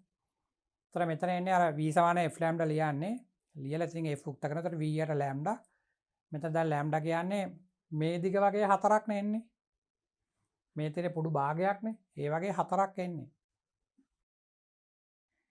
ඒතර 1යට 4යි දිග. නලයේ දිග දැන් 2යි l 1යි. මෙන්න මේකේ.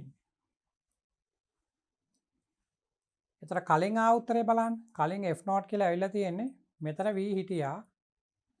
මෙතන හිටියේ 4යි l 1යි හිටියේ. අර නලයේ දිග අපි l 1 කියලානේ ගත්තේ. ඒ වගේ හතරක් හිටියේ. ඒතර දැන් ඒක තව දෙකෙන් බෙදලානේ තියෙන්නේ.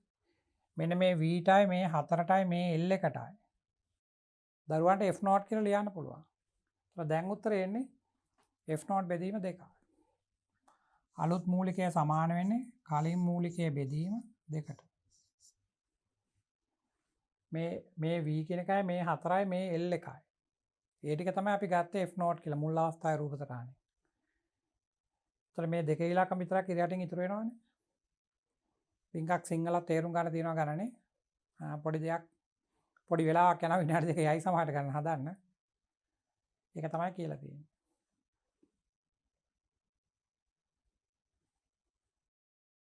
ඒතර f නෝට් බෙදීම 2 තමයි උත්තරේට එන්නේ. මේක තමයි උත්තරේට එන්නේ.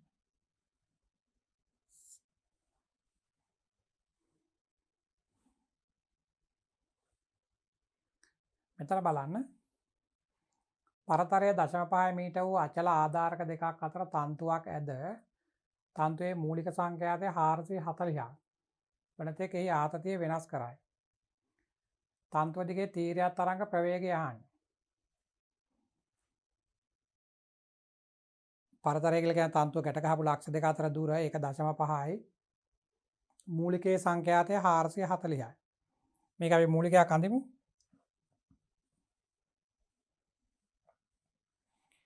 මේ වගේ හැඩයක් තමයි එන්නේ. මේ ගැට ගහලා තියෙන ලක්ෂ දෙකට නිෂ්පන්ද එන්න ඕන. එක පුඩුවයි එන්නේ මූලිකයට. මේ වගේ. තර පුඩුවක් කියලා කියන තරංගායම භාගයක්. එහෙනම් ලැම්ඩා විදීම දෙකක් සමානයි L ට. තර ලැම්ඩා සමානයි 2යි L. මේක L කියන්නේ 0.5 කියලා දීලා තියෙනවානේ. තර 0.5 දෙකෙන් වැඩි කරාම 1යි. තර ලැම්ඩා 1යි. මූලිකයේ සංඛ්‍යාතයක් දීලා තියෙනවා 440යි කියලා. අපෙන් ආන්නේ වේගය. එහෙනම් අපිට ලියන්න පුළුවන් v සමානයි f ලැම්ඩා අනුව. මෙතන තන්තුවක් ගැන කිව්වට ඒක අර වේගය ලියනනේ අපි t බෙදීම m වල මූලය කියලා. ඒ සමීකරණය යොදන්න බෑ. මේකේ එම t වල අගේ මේ අපිට ගණනේ දීලා නැහැනේ. ඒක නිසා v සමානයි f ලැම්ඩා තමයි ලියන්න වෙන්නේ. එහෙනම් අපි ලියන්න පුළුවන් v සමානයි f කියන්නේ 440යි ලැම්ඩා කියන්නේ 1යි. එහෙනම් 440යි ms ඍණ 1. ඒකේ තරම් හදාන්න දෙයක් නැහැ. සමීකරණ නිකම්ම ආදේශ කරන්න තියෙන්නේ. අතන 440 නම් මෙතන උත්තරේ බලන්න.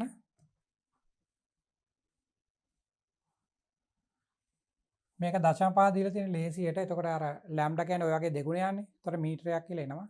එතෙන් ඉතින් සුළු කිරීමක් කරන්න දෙයක් නැහැ. හිතෙන්ම ලියන්නත් පුළුවන් උත්තරේ. මේක තමයි.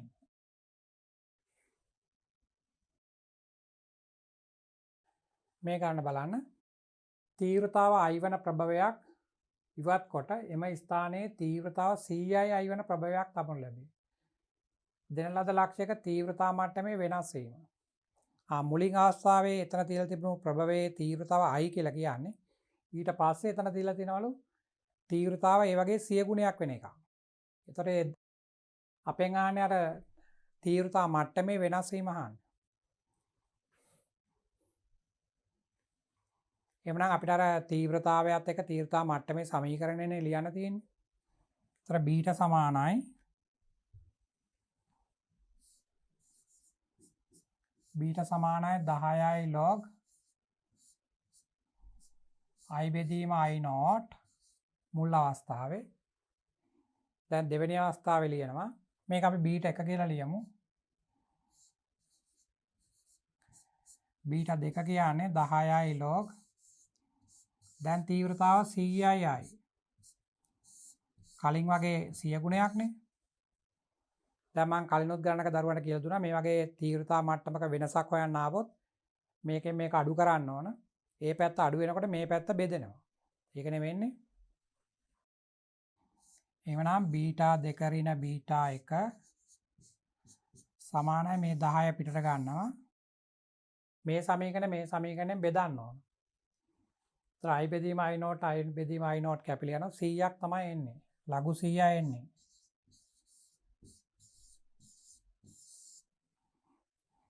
ඒතර ලඝු 100 කියන්නේ 2යි. ඒ දෙක මේ 10න් වැඩුණාම 20යි.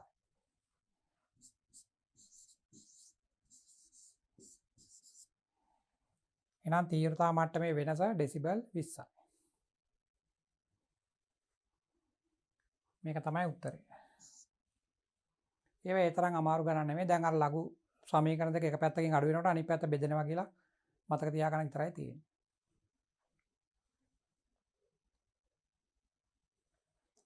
මේක බලන්න. රූපයේ පෙන්වා ඇති පරිදි සරසම හැඩයෙන් යුත් විස්තාරය 2 සෙන්ටිමීටර වූ ස්පන්ද දෙකක්. තන්තුවක ඇති කරන ස්පන්දයක් ගැන තමයි කියන්නේ. විස්තාරය කියන්නේ මෙන්න මේ උසනේ. මේ උස තමයි විස්තාරය කියලා කියන්නේ.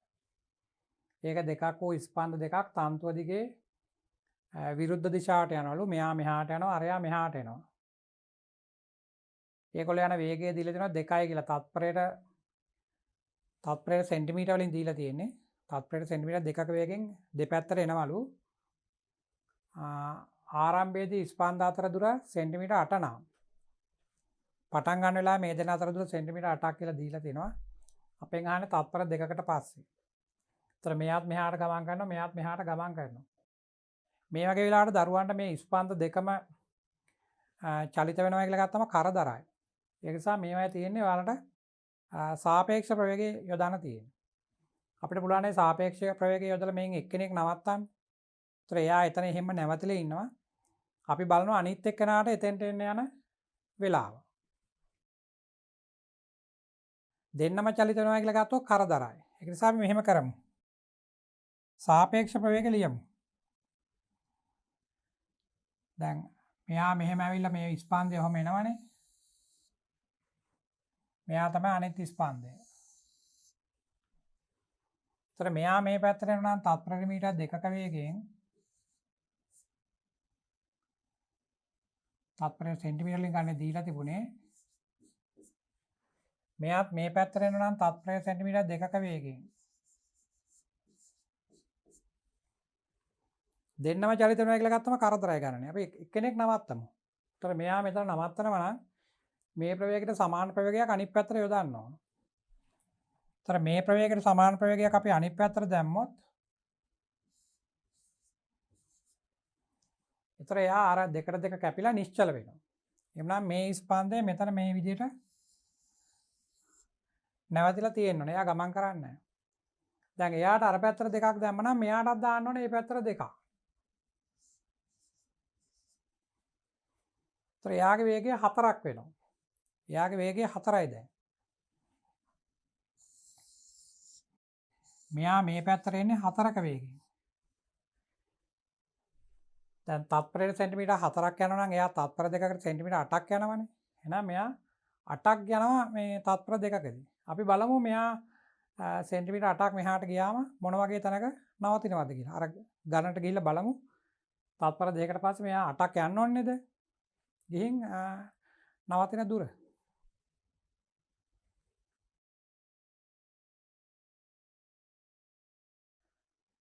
විස්තරය 2යි කියලා දාන්න දීලා තියෙන්නේ. ස්පන්ද දෙකත් අන්ත දෙකේ විරුද්ධ දිශාවට ගමන් කරනුයේ දෙකක වේගයෙනි. ආරම්භයේදී ස්පන්ද දෙක අතර දුර 8යි. බලන්න මේ දුරත් 8යිනේ. අපි ස්පන්ද දෙක අතර දුර කියන්නේ ස්පන්දයේ මැද ඉඳලා ඊළඟ එකේ මැදට. එහෙනම් මේ ආරම්භයේදී මේ දෙන අතර දුරත් 8යි. දැන් තත්පර දෙකකදීත් එයා 8ක් යනවනේ. ඒ කියන්නේ මේ ස්පන්දේ ඉන්න තැනට මෙයා යනවා.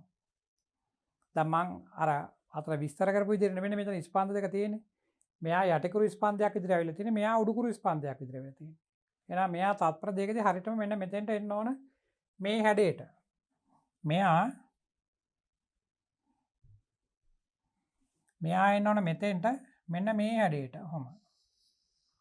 ඔන්න ඔහමනේ එන්නේ.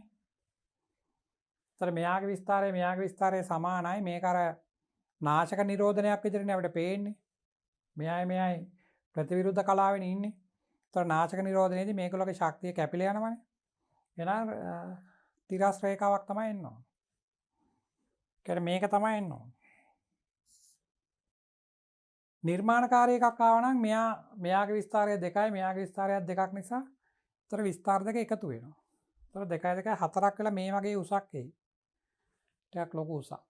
අන්න ඒ වගේ තමයි බලන්න තියෙන්නේ දරුවන්ට. මේක ලේසි වෙන දීලා තියෙන හරියට මේක මතර මේ සමපාත වෙන්න වගේ එන්නේ. අර ප්‍රතිවිරුද්ධ කලාව නිසා කැපිලා යනවා. දැන් මෙතන මේ වගේ තරංග රටාවක් අධිස්ථාපන වෙන විදිය අපි අර කලින් සිද්ධාන්ත කොටස සාකච්ඡා කරලා මම දරුවට පෙන්නුවා වීඩියෝ පටයකින් අර මේ වගේ තරංග දෙකක් අධිස්ථාපන වෙන විදිය. ඒතර ඒක එක්තරා පිහිටීම් තමයි මේකල අහලා තියෙන්නේ. විවාහයට අහලා තියෙන ලේසිම එකක්. හරියට මෙයා ඉන්න තරට මෙයා ආපු එකක් තමයි අපෙන් අහලා තියෙන්නේ. තමයිට එහෙම නැති අවස්ථාවකුත් අහන්න පුළුවන්. මේ වගේ එකක් වුණත් අහන්න පුළුවන්. දැන් අපිට මේ අර ස්පන්දේ මතර හරියටම එන්නේ නැතුව ඒ ස්පන්දයෙන් භාගයක් විතර වගේ ගිහිල්ලා එන්න පුළුවන් මේ වගේ. දැන් මෙහෙම තියෙන ස්පන්දයට මේ පැත්තෙන් එන ස්පන්දය එනවා භාගයක් එන්නේ. කෙනා මෙන්න මේ වගේ.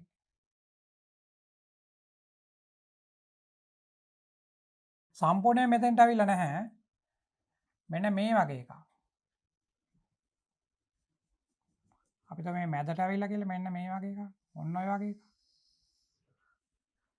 දැන් දෙවෙනියෙන් මෙහාට ස්පන්දය ඔය වගේ තියෙන්නේ. ඒතර මේ වගේ දෙකක් අධිස්ථාපනය වුණොත් කොයි වගේද කියලා අපෙන් අහන්න පුළුවන් හැඩයක්. එතකොට මේ මෙන්න මෙතන ලක්ෂය ගත්තම දැන් මේ පැති ස්පන්දේ මේ භාගයක් තියෙනවනේ මේ නිල් පාටින් මං ඇඳලා ඒකේ වෙනසක් නැහැ. ඒ ටික එහෙම තමයි මෙතෙන්ට. මොකද මෙයා බිඳුවයිනේ මෙතන. අපි මේ යටින් තියෙන තිරස් රේඛා තමයි මේ මධ්‍යන පීඨම කියලා ගන්නෙ. ඒතර මේ මධ්‍යන පීඨමට වඩා උඩින් ඉන්න ඒවා තමයි එකතු කරන්නේ. ඒතර මෙතන බැලුවොත් මේ ටිකට එකතු වෙන්න දෙයක් නැහැ. එහෙනම් ඒ ටික ඒ විදිහටම එන්න ඕන. මෙන්න මේ ටික මට මෙතන අඳින්න බෑ නමුත් ඒ වගේම එකක් එනවහම. ඒ ටික. එතනින් පස්සේ තමයි මේ විකෘතිය වෙන්නේ. මෙන්න මෙතන තමයි විකෘති හැඩයක් ගන්න බලන්නේ. ඒතර මෙතෙන්දි බලන්න මෙයා බිඳුවයි මෙයා මේ උස. ඒතර ඒක ඒ විදිහටම එනවා. ඊට පස්සේ බලන්න.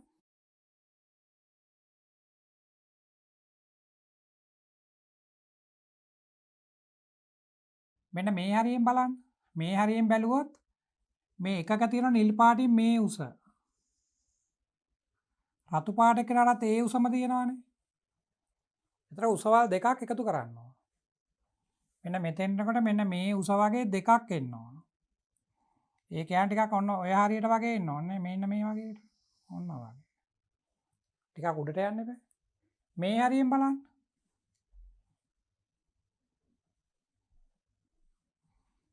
මේ හරියෙන් බලන්න. එතකොට මේ රතු පාටකින් තියෙන මෙන්න මේ වගේ උසක්. නිල් පාටකින් තියෙනවා මෙතන ඉඳන් මෙතෙන්ටම උසක්. එතකොට මෙන්න මේ ලොකු උසට මෙන්න මේ ටික එකතු කරන්න ඕන. මේ ලොකු උසට මේ ටික එකතු කරන්න. එතකොට මේ මීට වඩා පොඩ්ඩක් උඩට යන්න එපා ටිකක්. ඒ කියන්නේ ඒක නිකන් මෙන්න මේ වගේ. ඕන්න ඔය වගේ. මෙන්න මෙතන බැලුවොත් මෙයා මෙතන බිඳුවයිනේ. මෙන්න මෙයා මෙතන බිඳුවයි. රතු පාට තරංගයේ මෙන්න මෙතෙන්ට උස තියෙන්නේ. මෙන්න මේ ටික. මේ ටික. ඒතර ඒ ටිකට මේ නිල් පාටකින් එකතු වෙන්නේ බිඳුවනේ. ඒතර වෙනසක් නැහැනේ. එහෙනම් අන්න ඒ උස එන්න ඕනේ එතන. මේ හරියෙන් එන්න ඕනේ එන්නේ උස. ඒතර මෙහෙන් එන තරංගය නිකන් මෙන්න මේ වගේ හැඩයකට උඩට ගිහිල්ලා ඕන්නම ගිහිල්ලා ඔන්න වගේ එනවා. තැන් වල එකතු කරන්න ඕන. ඉතින් මේ වගේ ඒවා හොයාගන්න අමාරු නිසා තමයි දරුවන්ට අර වගේ අර සම්පූර්ණයෙන්ම එක මතයක එන අවස්ථාවක් හරි නැත්නම් කලාව වෙනස් වෙලා ප්‍රතිවිරුද්ධ වෙලා එන එකක් හරි ඒ වගේ ඒවා දරුවන්ගෙන් අහන්න. ඒතකොට ඒව නම් නිකන් හිතලත් අපිට උත්තර කියන්න පුළුවන්. අපි දැන් පහුගිය විභාග ප්‍රශ්න ටිකක් සාකච්ඡා කරා. අපිට